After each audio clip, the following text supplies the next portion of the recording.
Hey everybody. So I just wanted to do a little review and showcase of my new Ironman Design LLC's coffee mug water pipe version 2. I think it's a pretty neat little product. Haven't actually used it yet. I've just been figuring it out so far. Wanted to share with the rest of the world. Maybe people are interested in getting it and this will help them figure that out. So here is the coffee mug. Weight, I'd say it's somewhere around like 3 pounds or so. It's definitely heavier than it looks. The first immediate drawback I see to it is, I don't know if you can hear this, but the interior linings, they don't like lock together or anything, so they kind of shake and rattle when you move it around, but it's a kind of a nitpick. So there's the handle and the mouthpiece, which in my opinion looks a little too obvious, but you know, whatever. People probably aren't going to be looking that close. It's nice, solid stainless steel design. Got your little top here with a locking mouth bit for when you drink your liquids. Got a little tab here. This top comes off, and there's your interior liner cup. See, little gasket on it. Holds about 12 ounces of fluid or so. And once again, stainless steel. Works, you know, real nice. Nice flat bottom so it can stand as a cup on its own while I show you the interior. See if I can get it lit. There you go. Those are all the interlocking rings and stuff, and the down stem in the bottom there. So when you're ready to use it, you can just go and pour a little bit of the water in. A couple ounces, like 2 ounces or so. It doesn't take that much. It's a small little bottom piece. You can go, you don't have to do this part obviously, but you go to put the little interior liner back in. I guess it probably would make its airflow better when you're actually using it. Lock that back into place. Camera work's gonna get a little bad as I need to use 2 hands here real quick to undo the bottom, which just has this little tab that I'll show you once I get it unlocked. There we go.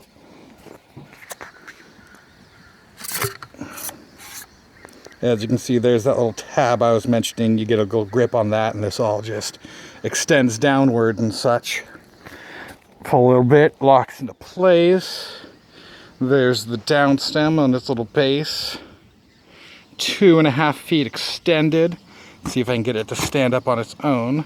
Yeah, look at that. Nice and properly extended and telescoped out, looking all pretty.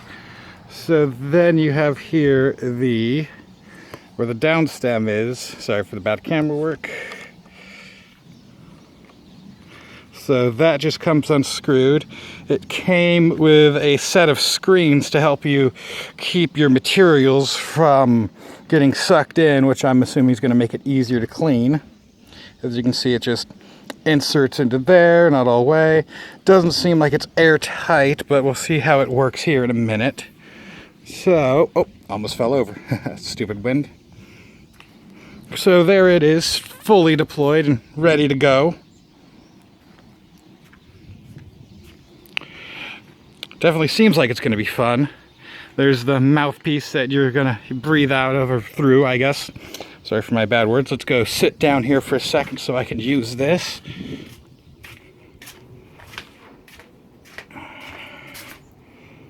In my super nasty little fucking projects corner and shit. You don't want to stand on your own right now. Alright, let's sit down to do this. There we go, standing on its own again.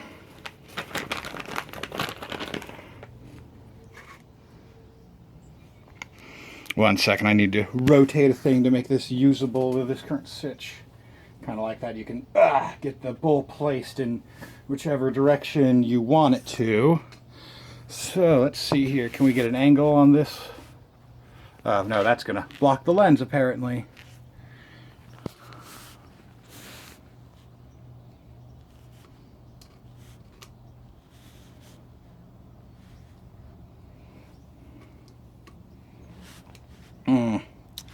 Sorry folks, this is what I get for not having a proper fucking camera stand. I don't usually do these things that often, but this one I just wanted to share.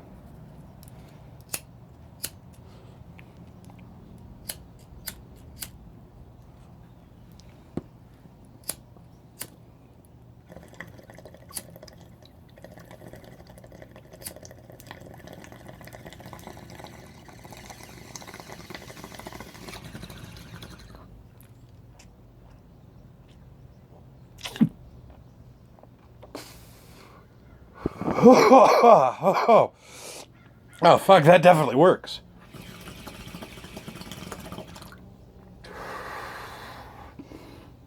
Need to get a little used to how it pulls, of course, but you know, that is every new pipe.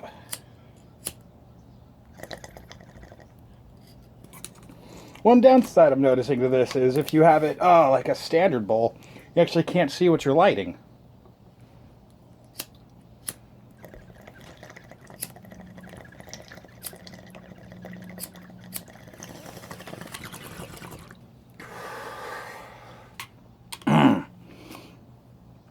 Yeah, there we go. You're done. You go. You knock out your bowl piece.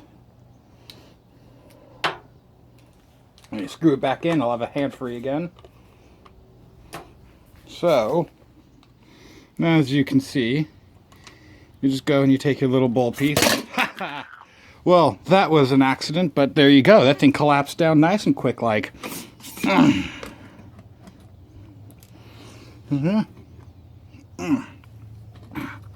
This thing I'm definitely noticing is a two-hand device, though. It's a little awkward to try to operate all these clamps and screws with just one hand. But see, focus. Come on, you silly fucker. Focus.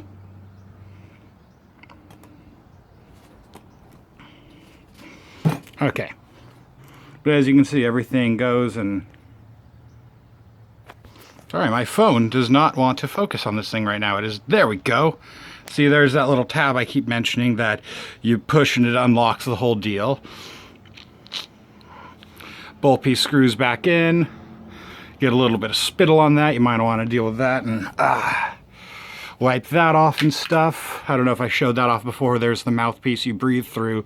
I have a sneaking suspicion you could probably use the top if you remove the liner to drink, because it's just standard bong, but I kind of like how I can, you know, finish up using it and put the cap back on like so. Haven't done any crazy switch outs or whatever. And I get to enjoy a beverage that does not taste like bong water in any way, shape, or form. What are any other little features I missed? This is just a rubber liner that you can move around or take off if you so wish. Yeah, I guess that's about all there is to show off with this thing. Final thoughts on it. I guess I kind of wish that it was a little smaller. It looked like it wouldn't be this big in its mug state when I bought it. It looks a little conspicuous and, you know, aided by the fact that that handle is clearly a bowl, but I'm pretty sure people wouldn't really look twice at just a coffee mug.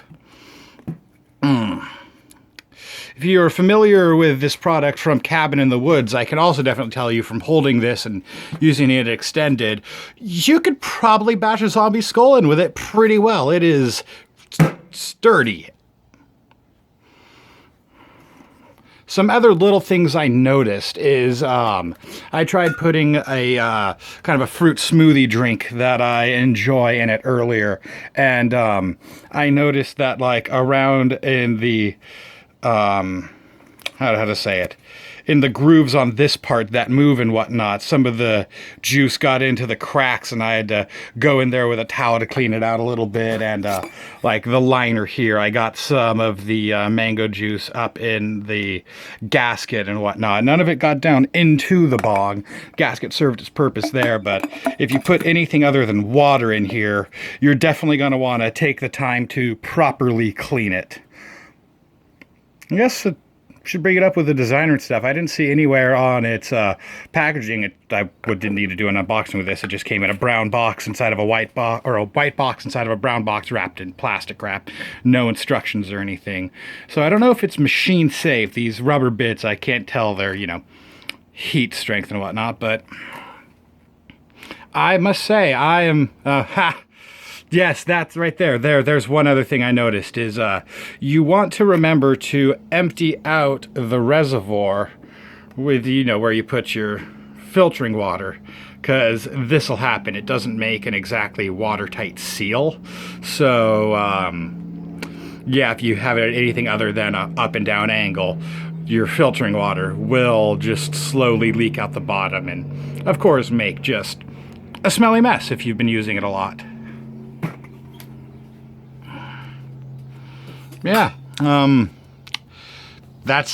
can't think of anything else I need to say. It's definitely a product that I feel like it was worth the $60 I spent on it. It is definitely the best travel bong I have, and, well, after an accident the other week, it's just the best bong I have. There's my option for more other water filtering. I'm just in a sad state right now. So yeah, I like it. I'd assume anybody else who is a adventuring smoker would enjoy it. So I hope you all found this review, and my babbling, I guess. It's not really a review, just me showing things off and using them. But I hope you got some information out of it, and hope you all have a good day.